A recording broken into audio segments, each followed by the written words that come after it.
منتہا تک، تیسرا سدرۃ المنتہا سے اس مقام تک کہ جس کا کوئی نام نہیں ہے، جس پر کسی نام کا اطلاق نہیں ہوتا. تو اس سفر کا جو مسجد حرام سے اقصیٰ تک ہوا اس کا ذکر 15ویں پارے میں ہے.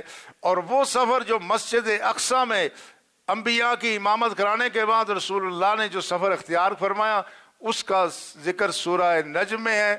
یہ 27ویں پارے کی سورہ ہے. اس میں اللہ جل شانہ نے اس کی کچھ تفصیل بیان فرمائی. اہل ایمان، یہ جو سفر ہے اس میں بے شمار حکمتیں ہیں، بے شمار مصلحتیں ہیں اور بے شمار اس کی برکات ہیں. اللہ کے سارے انبیاء کی دو جہتیں ہیں، ایک ان کی رسالت کی جہت ہے، دوسری ان کی عبدیت کی جہت ہے. رسالت کی جہت کون سی ہے؟ یعنی ایک وہ جہت ہے جس میں وہ ان کا تعلق بندوں سے ہوتا ہے، دوسری وہ جہت ہے ان کا تعلق رب سے ہوتا ہے.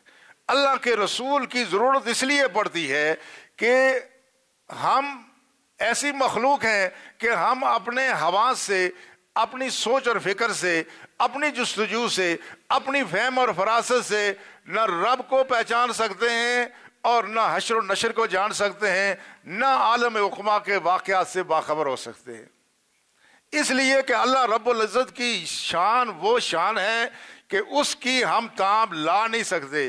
وہ ذرائع جس سے ہم باقی چیزوں کا علم حاصل کرتے ہیں، جن سے اشیاء کا علم حاصل کرتے ہیں، جن سے مخلوق کا علم حاصل کرتے ہیں، اس سے خدا کا علم حاصل نہیں کیا جا سکتا.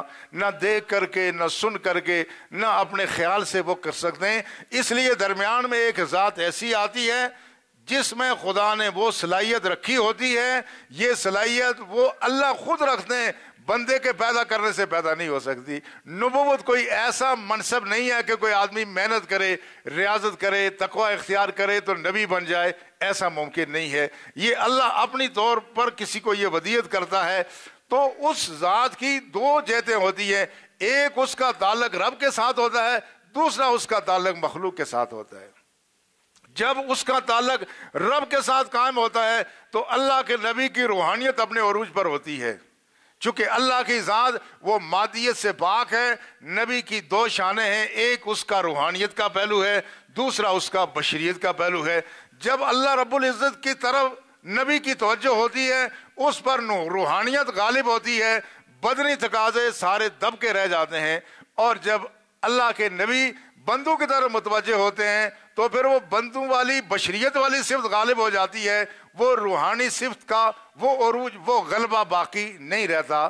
لیکن اللہ کے رسول اور امام الانبیاء بالخصوص ان کو راحت رب کی طرف توجہ کر کے ملتی ہے، مخلوق کی طرف توجہ کر کے راحت نہیں ملتی. ملتی ہے تو کم ملتی ہے. یہی راحت ملتی ہے کہ رب کا حکم پورا ہو رہا ہے. ورنہ اللہ کے انبیاء کرام اور بالخصوص امام الانبیاء کی جو توجہ ہے وہ رب کی طرف ہوتی ہے. وہ جو نسبت ہے وہ عبدیت کی ہوتی ہے، بندوں کی طرف نسبت رسالت کی ہوتی ہے. اس لیے اللہ جل شانہ نے قرآن میں جو ارشاد فرمایا سبحان الذی اسریٰ بعبدہ لیلا، پاک ہے وہ ذات جس نے اپنے بندے کو رات کے تھوڑے حصے میں سیر کرائی.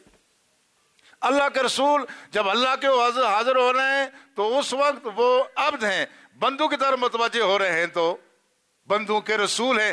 اس میں یہ بات پیش نظر رہے کہ اللہ کے رسول جب اللہ کے حضور حاضر ہوتے ہیں تو عاجزی اور انکساری اپنی آخری حدوں کو چھو رہی ہوتی ہے. لیکن وہ عاجزی اور انکساری وہ ان کی رب کے سامنے ہے. مخلوق جب نبی کے دربار میں حاضر ہو تو وہ اس کی اس عبدیت کی شان کو نہ دیکھے، وہ رسالت کی شان کو دیکھے. یہ وہ بنیادی فرق ہے جس کو جانچنے کی ضرورت ہے. اللہ کا رسول وہ اللہ کا بندہ ہے، مخلوق کا آقا ہے. اس لیے مخلوق اس کو اس انداز سے نہیں دیکھ سکتی.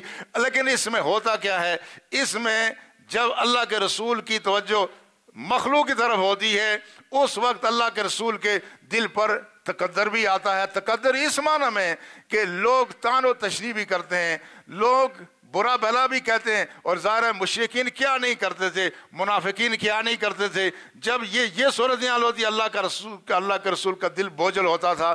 اس کو رومی نے اپنی مثنوی میں دو طرح سے بیان کیا ہے. رومی اپنی مثنوی میں کہتے ہیں رسول اللہ کی ایک حیثیت ہے رسالت کی، دوسری حیثیت ہے آپ کی ابدیت کی، وہ کہتے ہیں اس کی مثال ایسی ہے جس طرح پانی کی مثال ہے۔ پانی کی مثال کیسی ہے؟ یہ آپ دیکھتے ہیں پانی، یہ بادل چھاتے ہیں، اس کے بعد بدلیاں برستی ہیں، یہ زمین دھلتی ہے، یہ جگہ جگہ پانی جاتا ہے۔ ایسی جگہیں زمین پر ہیں جو ساری پاک صاف نہیں ہیں۔ پھر کیا ہوتا ہے؟ یہ ساری نجاست کو، ساری آلودگی کو یہ پانی زمین کو دھو کر کے پھر کہاں جاتا ہے؟ پھر بہتا ہوا دریاؤں کی صورت میں سمندر میں چلا جاتا ہے۔ اب جب یہ پانی سمندر میں گیا تو اس نے کیا کیا؟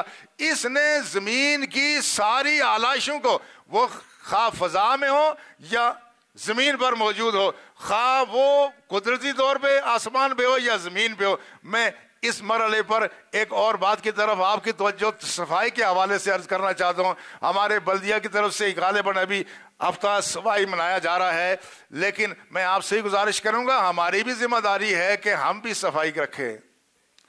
اگر بلدیہ کے ان کے کو 2 درجن، اگر خدا نہ خواستہ کوئی میرے خیال ہے 12 ان کے پاس سویپر ہے، یہ 12 سویپر اگر اس سرزمین میں جو 1 لاکھ سے زیادہ کی آبادی بتائی جاتی ہے، اگر یہ سارے لوگ ایک ایک کاغذ کا پرزہ ہی ڈالیں تو پھر یہ اگر بہت فرشناس ہوں تو پھر بھی یہ 12 آدمی یہ نہیں کر سکتے۔ ہم ایک اور بہت ظلم کرتے ہیں اور اس کے نتیجے میں ہم خود بھی متاثر ہوتے ہیں۔ یہ جو مصیبت پمپر کی ہمارے آئی ہے، اس پمپر نے ہمارا ستیہ ناش کر دیا ہے۔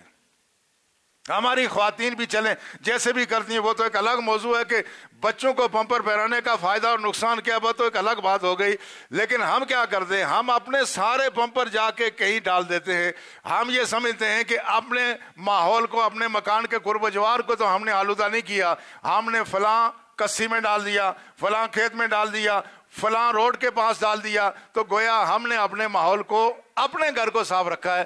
یقین کیجئے کہ اس میں اتنا کیمیکل ہے، یہ سارے پمپر کا جو کیمیکل ہے یہ کہاں جاتے ہیں؟ یہ ہمارے پانی میں جاتے ہیں، وہی پانی پھر کر کے پھر ہمارے پاس آتا ہے، خواہ جو بھی صورت ہو۔ اس لیے ہمارا مشورہ یہ ہے کہ اس پمپر کو دفن کرنے کے لیے اپنے گھروں کے ساتھ آپ کوئی کھڈا کھود لیں۔ اگر 3 بائی 3 کا بھی آپ نے ایک گڑھا کھود دیا، اس میں ڈالیں، جب یہ خشک ہو جائیں تو اس کو وہاں جلا دیں تاکہ ہماری یہ فضا مقدر نہ ہو۔ بہت فضا مقدر ہو رہی ہے۔ آج جتنے حضرات مسجد میں یہاں تشریف فرمائیں، یہ خدا سے عہد کریں کہ ہم اس کے بعد کم از کم یہ آلودگی نہیں پھیلائیں گے۔ یہ خدا سے عہد کر لیں ہم آئندہ اور یہ اس میں بڑا گناہ بھی ہے، یہ بات کوئی معمولی نہیں ہے، اور اس میں اس چیز کو دور کرنے کا ثواب بھی ہے۔ رسول اللہ فرمایا الطہور شطر الایمان، پاکیزگی ایمان کا ایک بڑا اہم حصہ ہے، اس لیے اس کا اہتمام کریں۔ لیکن میں عرض یہ کر رہا تھا کہ یہ پانی سارا اس فضا کو، اس ماحول کو، ہمارے پیمپروں کو بھی، ان کے سارے اثرات کو، کیمیکل کو لے کر کے جا کے سمندر میں پہنچ جاتا ہے۔ اب یہ سمندر میں پہنچا تو کھاری ہو گیا، اب یہ قابل استعمال نہیں ہے۔ نہ یہ پودے اس سے فائدہ اٹھا سکتے ہیں، نہ انسان اٹھا سکتے ہیں، نہ حیوان اٹھا سکتے ہیں۔ تو اللہ رب العزت کی ذات پھر کیا انتظام کرتی ہے؟ یہی پانی جو کھاری پانی ہے، جب یہ فضا میں بخارات کی صورت میں اٹھتا ہے، یہ نفیس بننا شروع ہو جاتا ہے۔ وہ جتنی اس کی قدرت تھی وہ ساری سمندر کی حد تک تھی۔ جب یہ فضا میں اڑا، اللہ نے ہواؤں کے ذریعے سے، ہواؤں کے دوش میں اس کو اڑایا، وہ ساری چیزیں پیچھے رہ گئیں، پھر صاف ستھرا ابر کی صورت میں آیا، بارش کی صورت میں پھر برسا، پھر اس نے اس زمانے کو دھلنا شروع کر دیا۔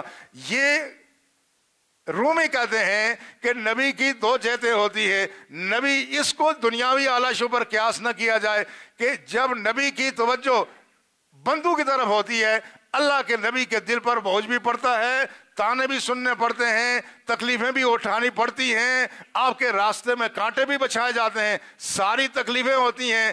لیکن جب نبی اکرم صلی اللہ علیہ وسلم جب شب کی تنہائیوں میں رب کی طرف متوجہ ہوتے ہیں، اس وقت ان کی ساری وہ تکالیف، ساری پریشانیاں، دل کے سارے غم ہلکے ہونا شروع ہو جاتے ہیں۔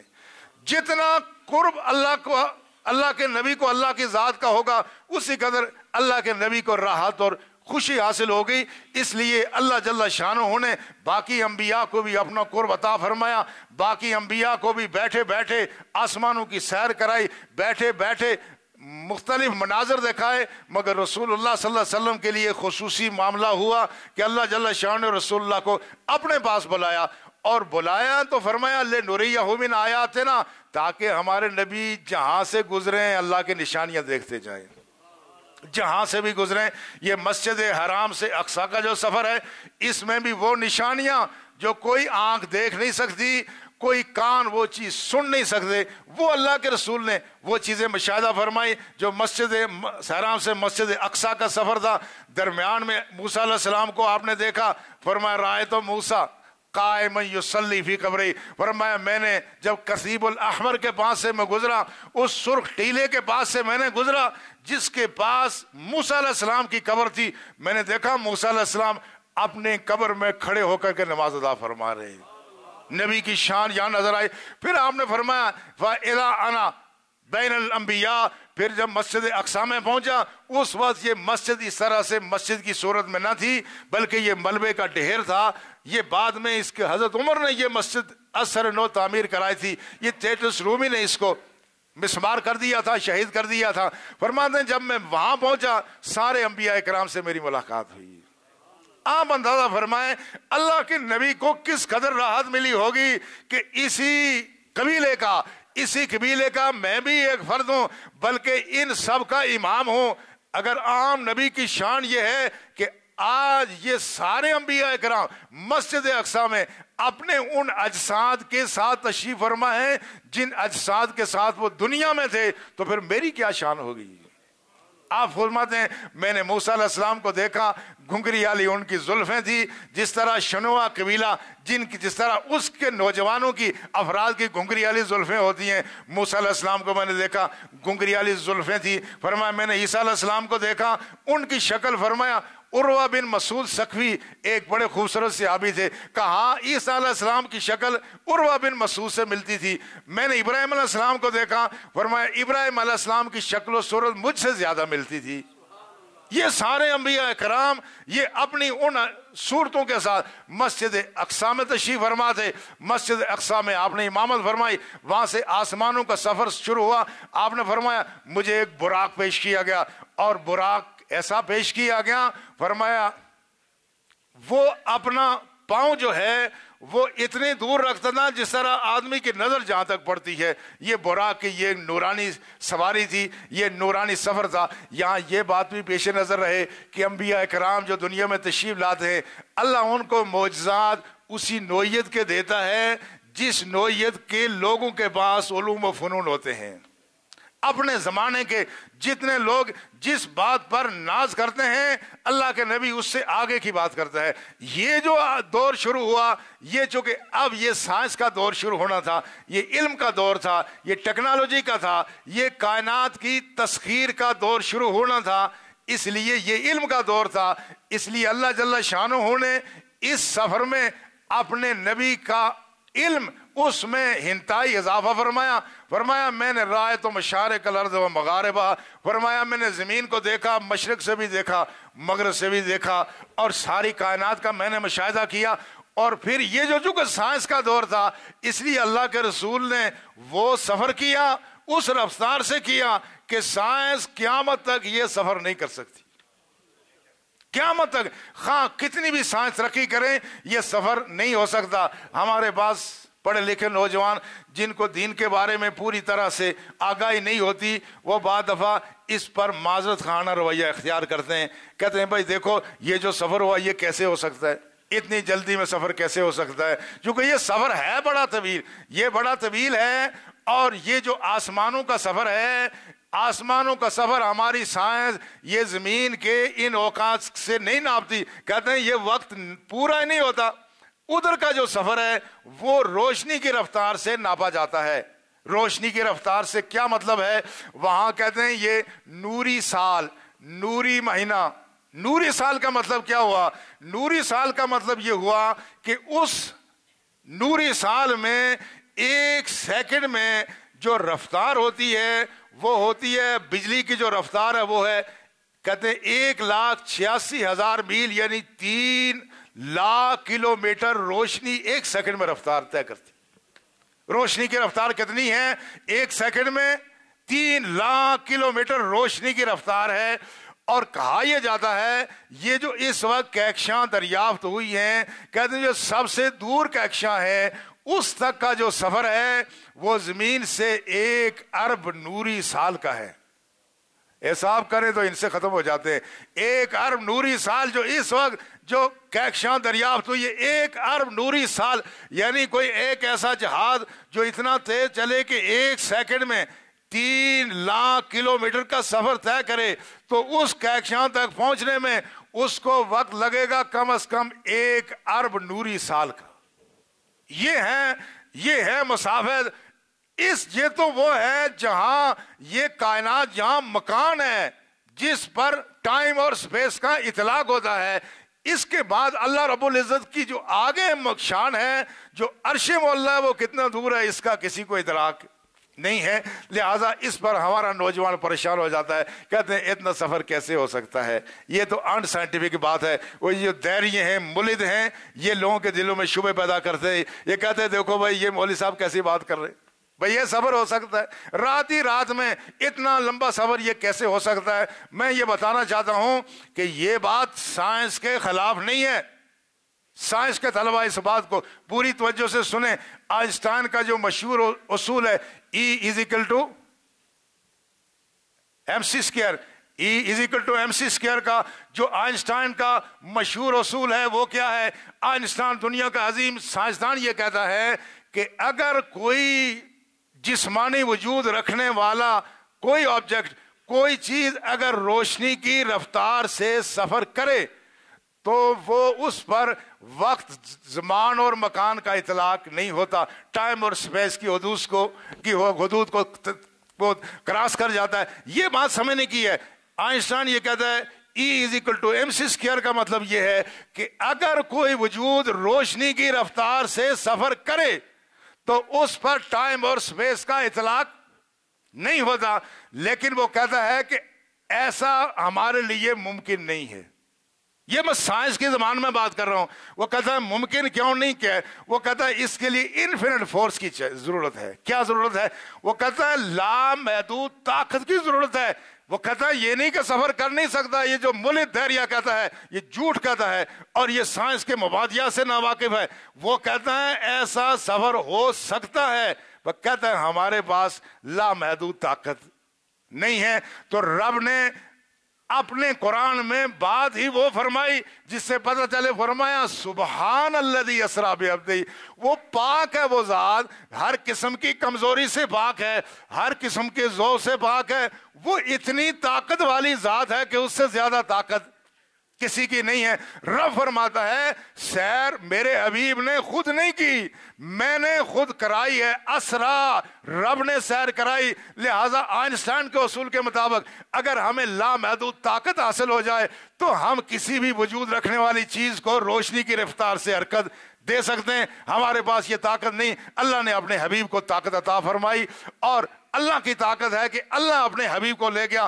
رسول اللہ فرماتے ہیں پھر میں ایسے مقام پر پہنچا، سمیت و صریف الاقلام، میں نے لوح محفوظ پر قلم چلنے کی آواز کو بھی سنا۔ میں نے جنت کو بھی دیکھا، دوزخ کو بھی دیکھا، اللہ رب العزت کو بھی دیکھا۔ مسلم شریف کی حدیث ہے اور موطا ابن مالک نے اس کو روایت کی ہے۔ سنا فرمایا رأیت نورا، میں نے اللہ کی ایک نورانی شکل دیکھی، میں نے خدا کی ذات کی نورانی شکل دیکھی، اور اس میں جو مکالمہ ہوا وہ ہمارے اتحیات میں موجود ہے۔ جب اس عبد خاص اور رب کے درمیان مکالمہ ہوا، رسول اللہ عرض کی التحیات للہ والصلوات والطیبات، اللہ کے رسول نے یہ ہدیہ پیش کیا۔ اللہ نے فرمایا السلام علیکہ ایھا النبی، اے نبی تم پر سلامتی ہو۔ اللہ کے حبیب وہاں بھی نہیں بھولے اور کہا السلام علینا وعلی عباد اللہ الصالحین، یا اللہ جو سلامتی کا پیغام میرے لیے ہے یہ ہم سب کے لیے، میری امت کے لیے اور سب صالحین کے لیے ہو۔ یہ وہ مکالمہ تھا جو حبیب اور حبیب کبریا کے درمیان ہوا۔ نمازوں کی تکمیل ہوئی، رسول اللہ صلی اللہ علیہ وسلم واپس تشریف لائے۔ اس لیے اہل ایمان یہ سفر، یہ محبتوں کا سفر ہے، یہ مشاہدے کا سفر ہے۔ آج اگر دہریہ یہ کہتا ہے کہ رب کو کس نے دیکھا، کہ رب ہے، ہم کہتے ہیں ہمارے نبی نے دیکھا ہے۔ آج اگر یہ کہے جنت دوزخ کو کس نے دیکھا، ہم کہتے ہیں رسول اللہ صلی اللہ علیہ وسلم نے دیکھا ہے، اور وہ تفصیلی واقعات ہیں جو میں اس طرح نہیں جانا چاہتا۔ کوئی اگر یہ کہے کہ عذاب قبر ہوتا ہے یا نہیں ہوتا، قبر کے احوال کس نے دیکھے، ہم کہتے ہیں رسول اللہ نے معراج کے سفر میں بالخصوص دیکھے ہیں۔ لہذا یہ جو مکالمہ ہوا، یہ نمازیں ہمیں ملی، اہل ایمان اس مرحلے پر ہم تفصیلی فضائل کی طرف جانے کے بجائے اس طرف میں آپ کی توجہ مبذول کراؤں گا۔ رسول اللہ صلی اللہ علیہ وسلم کی معراج کیا تھی؟ اللہ کے ساتھ مکالمہ۔ یہ مومن کی معراج ہے، یہ امام الانبیاء کی معراج ہے۔ آج ہمارے لیے بھی یہ نماز کا جو تحفہ ہے، ہماری معراج اسی میں ہے، ہماری معراج اسی میں ہے۔ اس لیے مجدد الفسانی اپنے مکتوبہ شریف کی پہلی جلد میں آپ لکھتے ہیں کہ وہ لکھتے ہیں کہ نہایت قرب در این جہاں در نماز اس و نہایت قرب در آخرت رویتیں رب العزت اس۔ کہتے ہیں اس جہان میں بندے کے لیے جو اس کے قرب کا اعلیٰ ترین مقام ہے وہ کون سا ہے؟ کہتے ہیں یہ نماز میں ہوتا ہے۔ اور فرمایا اگلے جہان میں مومن کا اعلیٰ ترین قرب کا مقام کون سا ہوگا؟ جس میں بندہ اپنے رب کی زیارت کرے گا۔ جنت کی نعمتیں اپنی جگہ ہیں، حور و قصور اپنے دور میں ہیں، مگر مومن کا مقصود حور و قصور نہیں ہے، مومن کا مقصود اللہ رب العزت کی ذات ہے۔ اس ذات کی جو زیارت ہوگی جس کا قرآن میں ذکر ہے، یوم یکشف عن ساق، جس دن اب اللہ اپنے حضور سے پردہ سرکائے گا۔ لفظی معنی مفہوم کو واضح نہیں کرتا، فرمایا یوم یکشف عن ساق، جس دن گویا اللہ کے ذات، یہ آیت متشابہات میں سے ہے، گویا اپنی پنڈلی کو تھوڑا سا ننگا فرمائیں گے۔ پنڈلی میں آدمی کی، انسان کی پنڈلی میں کتنا ایک حسن ہوتا ہے، فرمایا یوم یکشف عن ساق، جس دن اللہ رب العزت اپنے اس حسن کا ایک معمولی سا جلوہ دکھائیں گے۔ وَيُدْعُونَ إِلَى السُّجُودِ، اہل ایمان جو آپ مسجدوں میں آ کے جو نمازیں ادا کرتے ہیں، بن دیکھے خدا کے سامنے جھکتے ہیں، بن دیکھے اس کے سامنے پیشانیاں رگڑتے ہیں، یہ ساری اس سجدے کے لیے ہیں۔ وَيُدْعُونَ إِلَى السُّجُودِ، اللہ کی ذات بندوں کو سجدے کے لیے بلائے گی، جنہوں نے یہاں سجدے کیے وہ وہاں بھی سجدے میں گر جائیں گے۔ یہ سارے سجدے اس سجدے کی تلاش ہے، اس کی تیاری ہے۔ تو یہاں پر بھی یہ نماز، رسول اللہ نے فرمایا اذا قام احدکم وہو یناجی ربہ، جب تم میں سے کوئی آدمی نماز کے لیے کھڑا ہوتا ہے، وہ یہ نہ سمجھے کہ میں نماز میں یہ بے سود کھڑا ہوں، وہ یناجی ربہ، وہ اپنے رب سے بات کر رہا ہوتا ہے، اپنے رب سے ہم کلام ہو رہا ہوتا ہے۔ اس لیے اہل ایمان معراج کا پیغام یہ ہے کہ مومن کی معراج، ان کی معراج یہ ہے کہ وہ رب سے آمنے سامنے ہم کلام ہوں، جیسے ان کی شان ہے۔ مومن کی شان یہ ہے کہ وہ اپنی نماز میں رب سے ہم کلام ہوتا ہے۔ اس لیے امام مجدد الفسانی فرماتے ہیں، اس رسول اللہ نے فرمایا سرکار پر کوئی پریشانی ہوتی تھی، آپ بلال کو کہتے ہیں اقیم الصلاۃ وارحنا بہا، اے بلال دل بوجھل ہے، نماز کا انتظام کرو، ہمیں کچھ راحت پہنچاؤ۔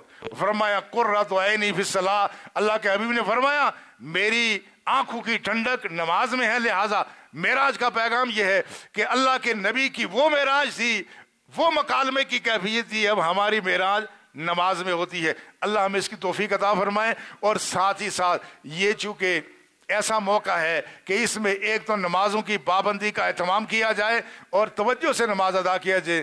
اہل ایمان جتنی توجہ سے نماز ادا ہوتی ہے اسی قدر اس کی برکات بھی زیادہ ہوتی ہیں۔ اگلے روز جمعرات کا دن بھی آ رہا ہے، ہو سکے تو جمعرات کے دن کا روزہ بھی رکھ لیں۔ بعض حضرات ہم سے یہ پوچھتے ہیں کہ اچھا یہ بتاؤ اس کی اصل کیا ہے؟ ہم کہتے ہیں بھائی نماز اور روزے بھی کی اصل کو پوچھنے والی بات ہے؟ یہ نماز اور روزے کی اصل پوچھنے والی کوئی بات ہے؟ رسول اللہ صلی اللہ علیہ وسلم کے بارے میں ترمذی شریف کی روایت ہے، کان رسول اللہ صلی اللہ علیہ وسلم یتحری صوم الاثنین و صوم الخمیس، رسول اللہ ہر ہفتے میں سمار کا روزہ بھی رکھتے تھے اور جمعرات کا۔ یہ اتفاق سے دن بھی جمعرات کا آ رہا ہے، اللہ ہمیں توفیق عطا فرمائے تو اس اگلے دن ہم روزہ بھی رکھیں۔ اور اہل ایمان اگر ہو سکے تو ہفتے میں کم از کم 2 دن نہیں تو 1 دن ہم روزے کا معمول بنا لیں. جن کو اللہ توفیق عطا فرمائے جمعرات کا روزہ بھی رکھیں, اور آئندہ روزے قریبی آ رہے ہیں, روزوں کی بھی ریہرسل ہو جائے گی, روزوں کا خوف بھی ہمارے دل سے نکل جائے گا. اللہ ہمیں توفیق عطا فرمائے کہ اس عظیم سفر میں اللہ کے رسول نے جو نماز کا تحفہ ہمیں عطا فرمایا, اللہ اس کی ہمیں پابندی کی توفیق عطا فرمائے. وما علینا الا البلاغ. سنت